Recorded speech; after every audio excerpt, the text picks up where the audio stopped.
Assalamualaikum warahmatullahi wabarakatuh.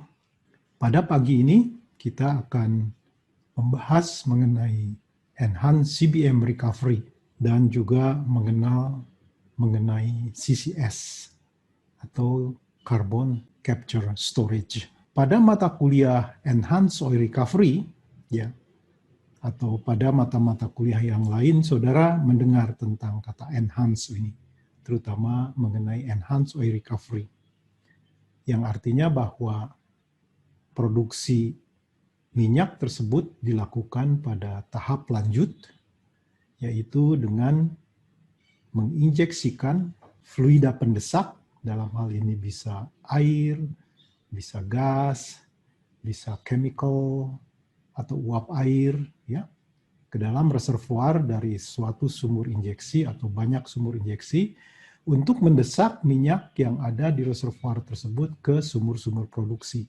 Itulah yang disebut enhanced oil recovery atau tertiary recovery. Nah, di dalam CBM kita juga bisa melakukan peningkatan perolehan dari metana dari CBM ini dengan menginjeksikan gas. Dalam hal ini adalah CO2 atau CO2 dan nitrogen. Nah, sekaligus juga kita akan nanti melihat bahwa itulah konsep dari CCS. Nah, marilah kita mulai saudara-saudara dengan pembahasan kita. Saya share screen dengan saudara-saudara sekalian. Baiklah, ini mengenai segmen ke-15, kuliah minggu keempat, Enhanced CBM Recovery atau ECBM, dan potensi CCS di dalam batu bara. Dan kemudian kita akan lihat suatu studi kasus di Ellison Unit di San Juan, New Mexico, Amerika Serikat. Nah, mari kita meninjau sejenak mengenai teori dasar dari ECBM dan CCS. Di sebelah kiri, saudara mungkin familiar dengan grafik ini. Ini adalah Langmuir curve sebetulnya, di mana di sini diplot antara absolute absorption di dalam SCF per ton dengan tekanan. Untuk tiga komponen, di sini ada CO2, metana, dan nitrogen. Nah, dari gambar ini jelas terlihat ya bahwa karbon dioksida atau CO2 mempunyai afinitas untuk diabsorpsi oleh batu bara, dalam ini oleh mikropor batu bara tersebut, lebih tinggi dari metana dan nitrogen. Jadi kalau kita melihat di sebelah kanan ini, kita melihat ya bahwa kalau saya injeksikan CO2 ke dalam batu bara, maka CO2 itu akan diabsorpsi oleh mikropor ini dan sekaligus melepaskan metana. Jadi CH4 ini dapat diabsorpsi dari matriks sebetulnya dengan menurunkan tekanan parsialnya jika kita injeksikan gas yang lain. Recall kita extended Langmuir model.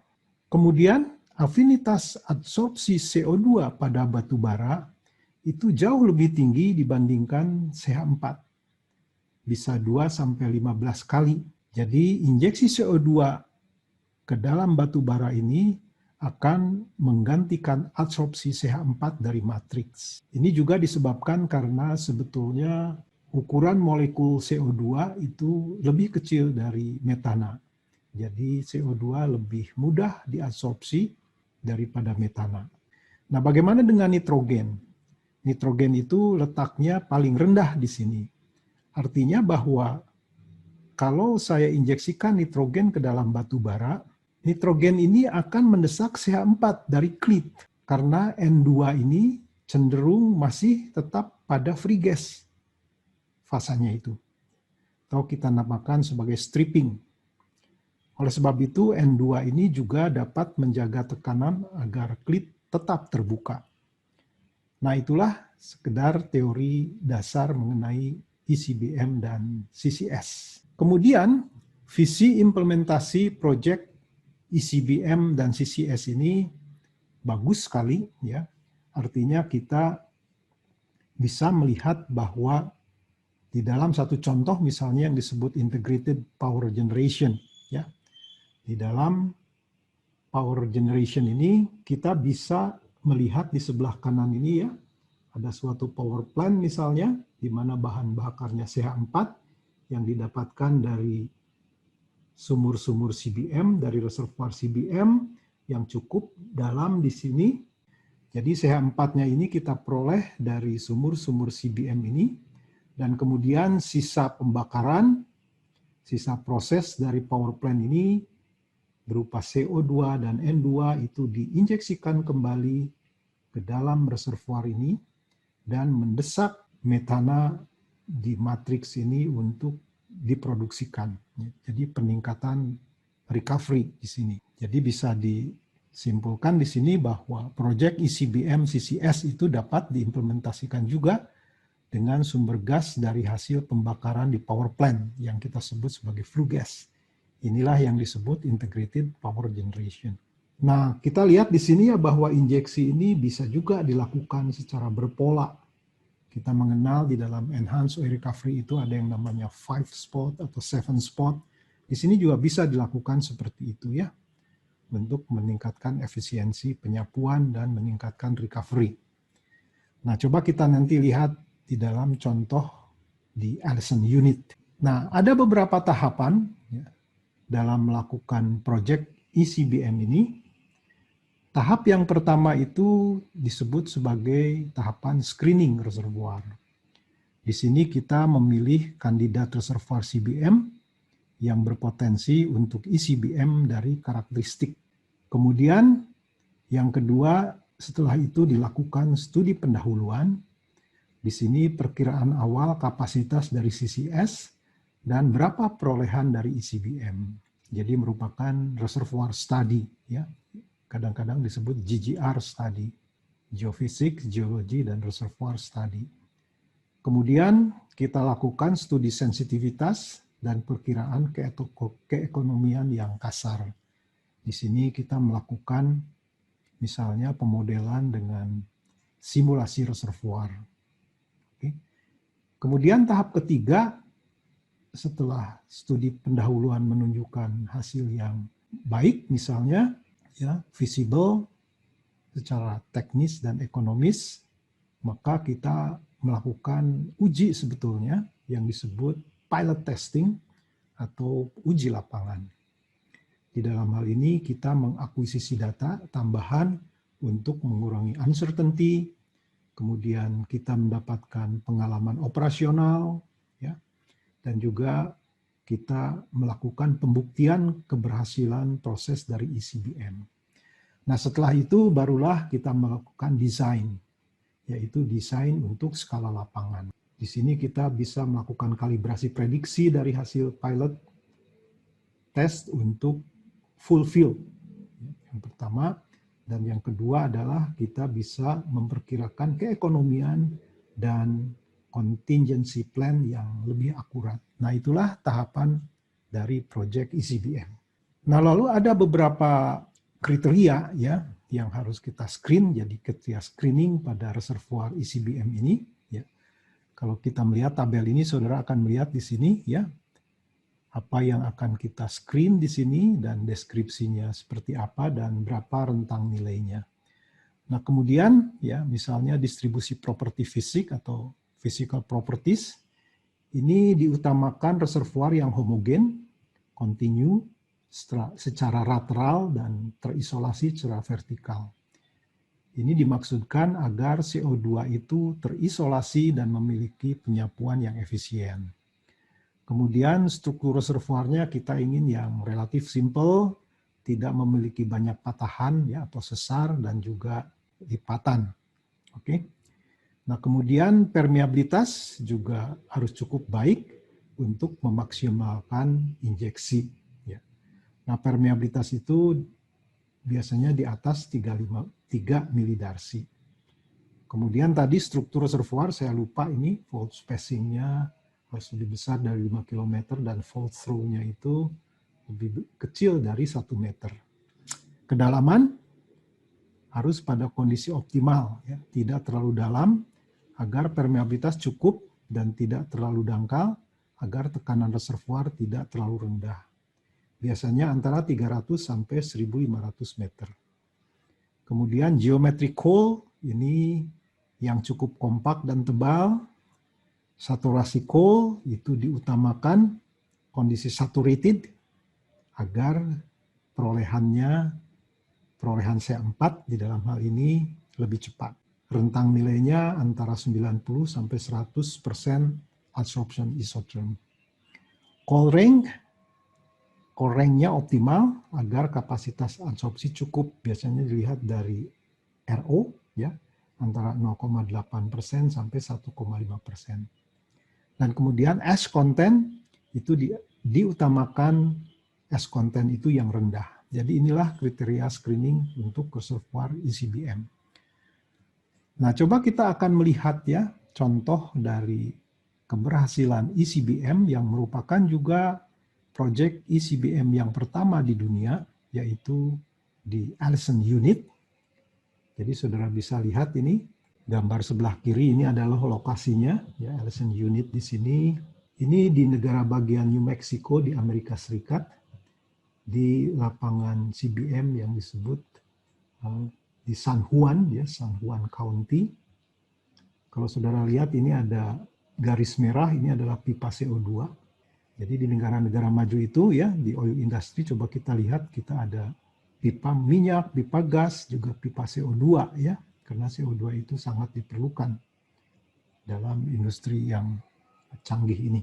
Nah ini ya data generalnya, pattern areanya itu 320 acres ini, dan 5 spot ya, injeksi di tengah ini ada sumur-sumur injeksi yang hijau, dan yang merah ini adalah sumur-sumur produksi. Kemudian kedalamannya 3100, thickness 43, dan permeabilitas coba lihat ini cukup baik ya, 30 sampai 150 milidarcy. Nah, kemudian produksinya ya, produksinya itu peak gas rate-nya itu 57 juta cubic feet per day. Kemudian recovery factor kalau tidak menggunakan CO2 injeksi 77%, dan recovery factor dengan CO2 itu 94%. Jadi ada 16 sumur jumlahnya, injektornya 4, observation 1, dan jadi total well-nya ada 21. Ya. Jadi inilah ya success story pertama dari project ICBM. Nah kemudian kalau kita pelajari juga ya operational injection-nya, saudara bisa melihat di sini pemboran dan kompresi sumur injeksi itu pertama dilakukan dengan lightweight mud, kemudian case dan perforated tanpa stimulasi. Kemudian saudara bisa melihat di sini ya konfigurasi sumurnya, hanya ada 2 jenis casing di sini, di atas ini, dan kemudian casing 4,5 inch di set sampai total depth. Oke. Nah, kemudian injeksinya itu via tubing di sini 27/8 inch dengan single packer. Kemudian juga digunakan glycol heater ini untuk penyesuaian temperatur CO2. Nah, kemudian sumber CO2-nya itu CO2 kering, 99% purity dari reservoir CO2 yang di McElmo Dome, namanya, kepunyaan Shell, dan resiko korosi itu minimal. Nah, tantangan berikutnya yang akan kita lihat adalah di dalam ICBM ini adalah ya injektivitas itu di sumur di Allison Unit itu ternyata injektivitasnya sempat menurun akibat matrix swelling dari CO2. Jadi kalau kita injeksikan CO2, terjadilah matrix swelling di sekeliling lubang bor ini, sehingga injektivitasnya turun. Oke. Nah kemudian fasilitas permukaannya, kita lihat dua bagian di sini ya. Di sini adalah sumber dari karbon dioksida, sumber CO2, itu berasal dari industrial flue gas di sini, dan juga bisa dari natural gas field ya, di mana natural gas field itu misalnya mengandung sebagiannya adalah CO2. Jadi CO2 dari sini ya kemudian dikumpulkan dan dikompres ke misalnya CO2 supply line juga dari sini ya. Setelah CO2-nya dipisahkan, CO2-nya masuk lagi ke CO2 supply line. Sedangkan CH4-nya itu tentu saja dijual ya melalui misalnya regional gas pipeline. Nah, kemudian inilah ECBM production. Apa saja yang ada di sini? Bisa saudara lihat di sini ya, ini coba lihat ini sumur injeksi CO2, ini sumur-sumur produksi. Oke. Jadi di sini saya injeksikan CO2 yang berasal dari sumber CO2 tersebut melalui kompresor ya ke sini. Lalu gas CH4 dan CO2 dari sumur-sumur produksi tersebut itu dikumpulkan ya melalui gas separator. Airnya ya, karena kan kita sebetulnya memproduksikan air juga, itu dibuang ke water disposal. Sedangkan CO2 yang terbawa, karena lama-lama juga CO2 ini akan terproduksi ya. Makin lama makin banyak begitu. Dan nanti dihentikan setelah diperkirakan tidak ekonomis ya. Dan ini kemudian dipisahkan, di recycle ke kompresor dan dehydrator di sini untuk diinjeksikan kembali.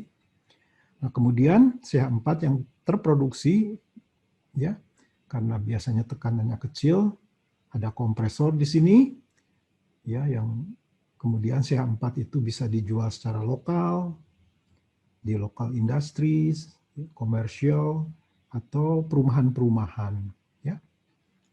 Dan kemudian bisa juga dikonek ke pipeline di sini, ke distant market. Jadi itulah saudara-saudara ya, sederhana sebetulnya fasilitas permukaan di ECBM ini. Nah, kemudian coba kita melihat ya contoh success story dari Allison Unit ECBM. Pada pengalamannya itu sumur produksi ya sempat ditutup ya di awal injeksi untuk menghindari early breakthrough.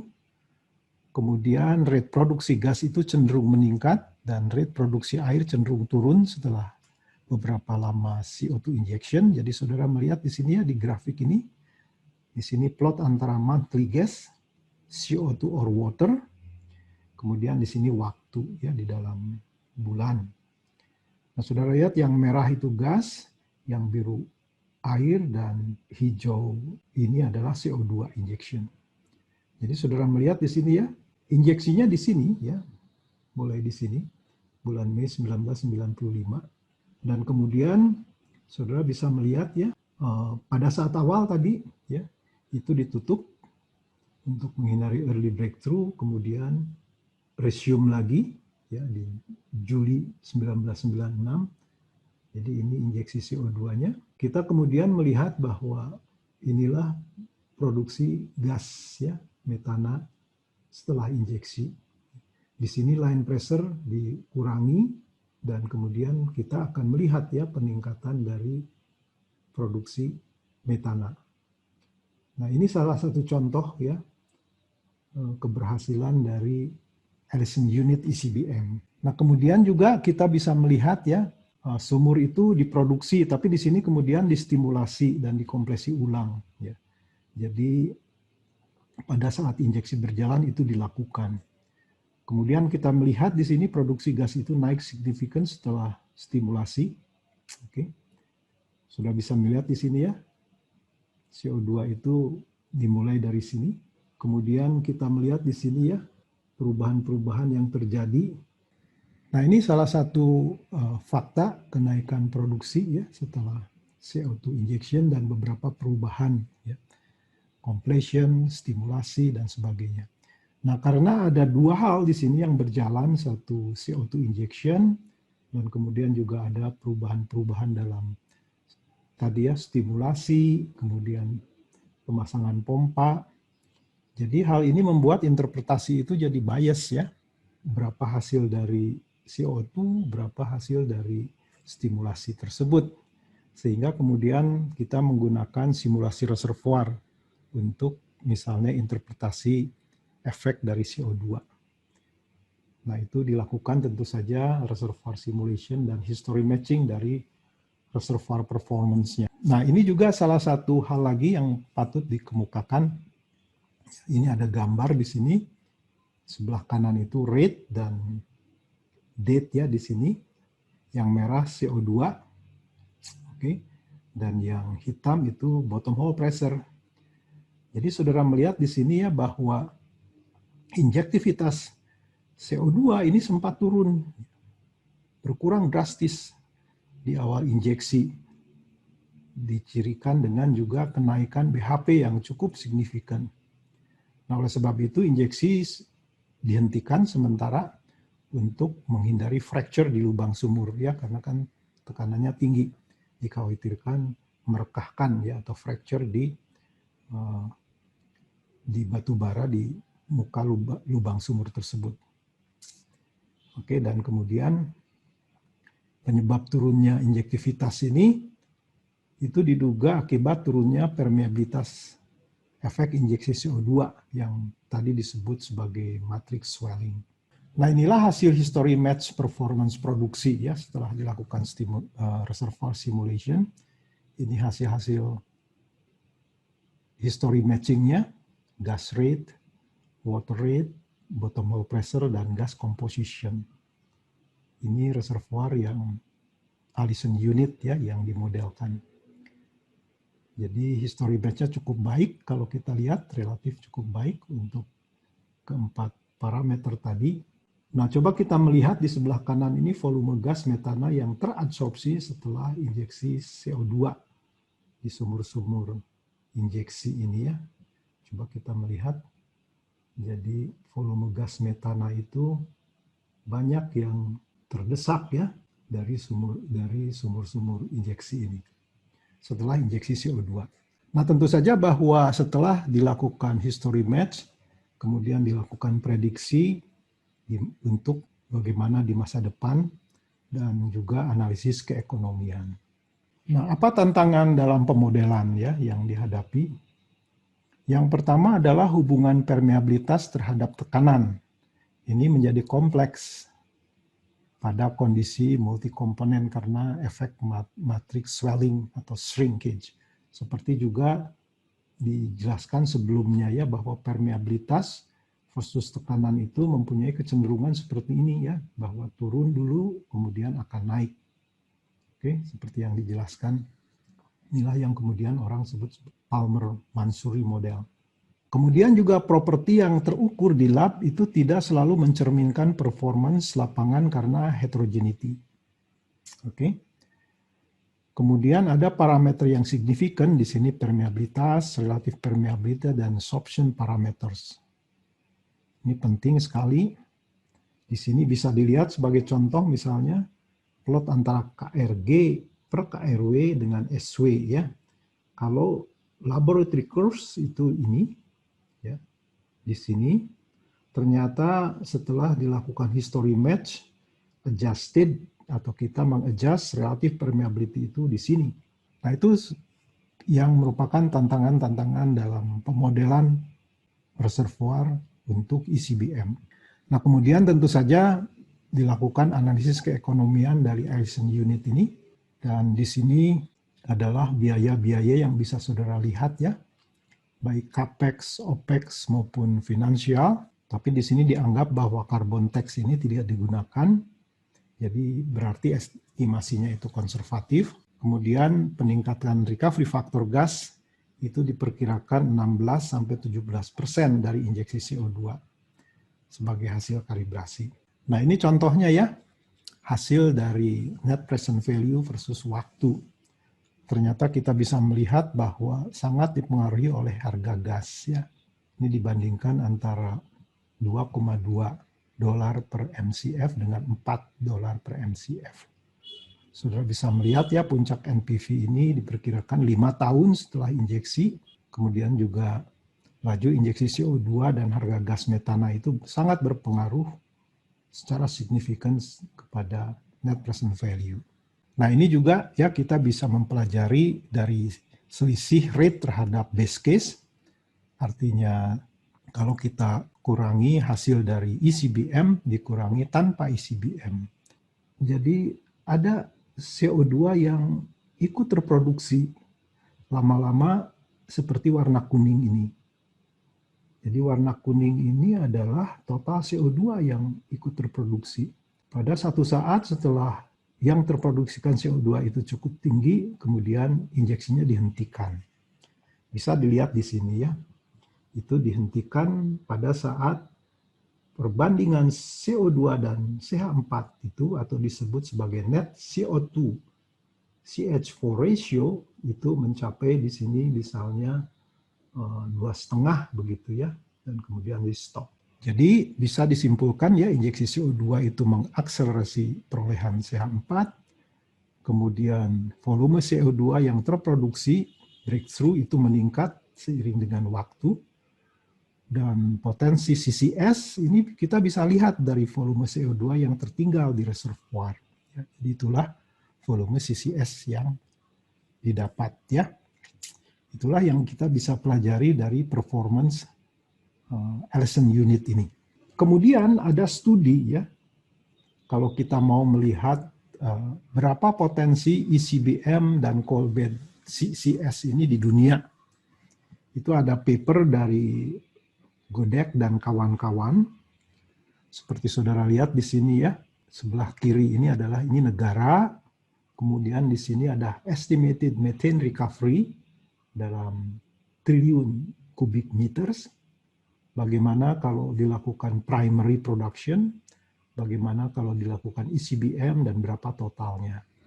Begitu juga di sini ada CO2 storage di dalam triliun kubik meters dan atau di dalam gigaton ya. Misalnya saja kita melihat ya, yang atas ini United States. Potensi methane recovery ya tanpa ICBM atau primary itu 4,82 dengan ICBM 7,54, jadi totalnya 12,4. Nah, kalau kita melihat berapa CO2 storage, maka CO2 storage-nya itu 86,16 ya. Terus saudara bisa melihat untuk negara-negara lain. Yang menarik adalah Indonesia di sini. Tapi coba lihat ya untuk Indonesia ini ya, di dalam hal misalnya ICBM kita berpotensi untuk ya estimated methane recovery-nya itu sampai katakanlah dibulatkan aja ya 10 ya triliun kubik meters, besar sekali ya. Kemudian storage-nya juga besar sekali, 155,6 gigaton. Dibandingkan negara-negara lain, kita itu yang paling besar ya. Artinya berdasarkan hasil asesmen global ini, Indonesia itu sangat-sangat berpotensi sebagai lokasi ICBM dan CCS. Jadi saudara-saudara ya, masa depan industri ICBM ini atau industri CBM dan kemudian dilanjutkan CBM di sini di Indonesia ini sangat cerah ya melihat data ini, data potensi ini. Jadi memang kita harus segera dan serius untuk mengembangkan ini untuk masa depan energi kita. Nah, jadi dari beberapa penjelasan tadi, beberapa diskusi tadi, kita bisa menyimpulkan ya, antara lain bahwa injeksi CO2 itu telah terbukti dapat meningkatkan perolehan CH4 atau ICBM. Kemudian adanya insentif carbon tax itu dapat meningkatkan kelayakan proyek ICBM. Kan tetapi kemudian riset terus kita perlu lakukan itu untuk memahami mekanisme ICBM yang masih kompleks ya untuk dipelajari. Khususnya ada beberapa hal yang bisa dicatat di sini. Pertama, kelakuan permeabilitas coal terhadap tekanan secara multikomponen.